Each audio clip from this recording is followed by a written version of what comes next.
सभी बर्तन को प्रणाम। आज हमने गोधन कूट के आई हूँ। आज हमारे यहाँ गोधन थी, हम सब महिला ने कूट के आई हूँ। आज एक छठी मैया के मैं भजन गा रही हूँ, सुन लीजिए, थोड़ा सुनिएगा जरूर।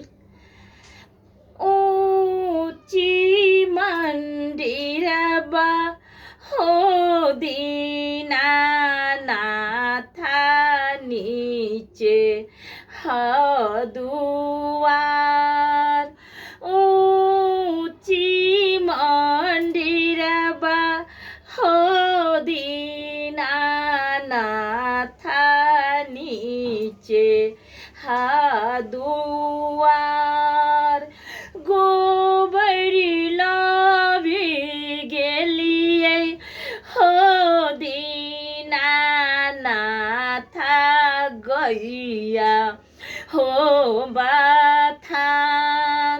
गोबरी लावे गेलिए हो दीनानाथा, गैया हो बाथान। गैया चरब हवा हो दीनानाथा, लेलक लुलुआय। गैया चरब हवा हो दीनानाथा, लेलक फटकार।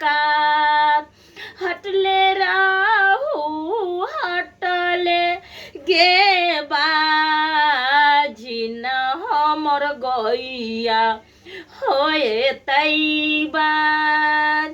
हटले रोही हटले गे बाजिन, हमर गैया होए तैगे बाज। कनते खिचैते हो दीनानाथा, अइली अपन घर। कनते खिचैते हो दीनानाथा, अइली अपन घर। सासु मारै ठुनका हो दीनानाथा, ननदिया गारी देल। सासु मारै ठुनका हो दीनानाथा, ननदियो गारी हो दल। गोतनी उलहनमा हो दीनानाथा, सहलो न जाय। गोतन उलहनमा हो दीनानाथा, सहलो न हो जाय।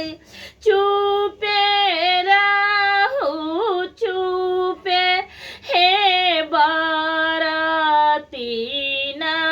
लालन देवो तोहार। चुपे राहु चुपे हे बरतीन, तोरा पुत्र देवो जरूर।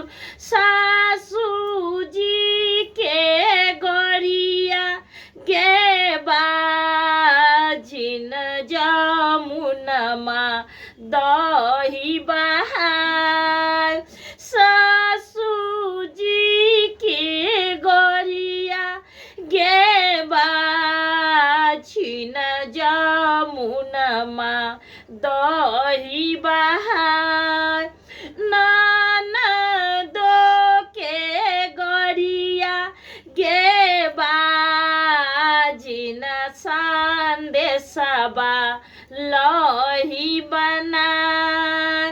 गोतन उलहनमा गे बाजिन, पैच चबा पालट होय गोतन उलहनमा गे बाजिन पैचबा पालट होय आई बेजे करी है गे बाजिन गंगा जी के घाट आई बेजे करी है गे बाजिन गंगा जी के घाट सबे बरई तिनके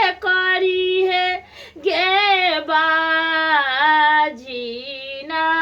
कल जोरी परनाम सभे ते बैया के करी है गे बाजिन कल जोरी परनाम ओ करे आशीष बस देबौ गे बाजिन गजाधर ऐसन पूत ओ करे आशीष बस देबौ गे बाजिन गजाधर ऐसन पूत करी जा बोली है गे बाजिन दीना नाथ बरत करी जा बोली है गे बाजिन दीना नाथ बरत हंसते खेलैते हो दीनानाथ अइली अपना घर हंसते खेलैते हो दीनानाथ अइली अपनी दुआर सासू जी के गोदिया हो दीनानाथ पुतबा देली डाल नाना के गोदिया हो दीनानाथ होरिलबा देली दाल स्वामी जी के संघबा हो दीनानाथ खुशी पूरे पहले बार। जय हो दीनानाथ।